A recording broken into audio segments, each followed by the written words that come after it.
يفعل ذلك عدوانا অশ্রুসিক্ত নয়নে সৃষ্টিকর্তার কাছে ক্ষমা প্রার্থনা, সেই সঙ্গে মুসলিম উম্মার শান্তি ও সমৃদ্ধি চাইলেন মুসল্লিরা। সংযমের মাসে মক্কার কাবা প্রাঙ্গণে কাঁধে কাঁধ মিলিয়ে শেষ জুমার নামাজ আদায় করলেন লাখ লাখ মানুষ।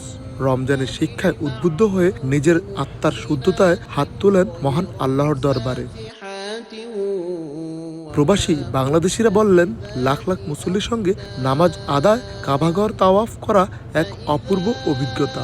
ওমরা পালনে যাওয়া বাংলাদেশিরাও জানান তাদের অনুভূতির কথা। রিয়াদ শহর থেকে এই পবিত্র মক্কা নগরীতে পবিত্র উমরা হজ পালন করার জন্য আমরা আসছি। আলহামদুলিল্লাহ উমরা হজ শেষ করলাম। এখন পুরো মুসলিম উম্মাহ তথা এবং আমাদের দেশের জন্য আমরা ইনশাআল্লাহ দোয়া করব। লক্ষ লক্ষ মানুষের মধ্যে আমি আমার দেশের জন্য দোয়া করতেছি, সবাই যেন আল্লাহ আমাদেরকে ভালো রাখেন এবং আমরা যেন সবাই ঐক্যবদ্ধভাবে চলতে পারি, দিনের পথে চলতে পারি। ধর্মীয় মূল্যবোধ ও ইসলামের শিক্ষা অনুসরণ করে সমাজে শান্তি প্রতিষ্ঠায় নিজেদের নিয়োজিত রাখার কথাও জানান ধর্মপ্রাণরা। আরিফুর রহমান, সময় সংবাদ, সৌদি আরব।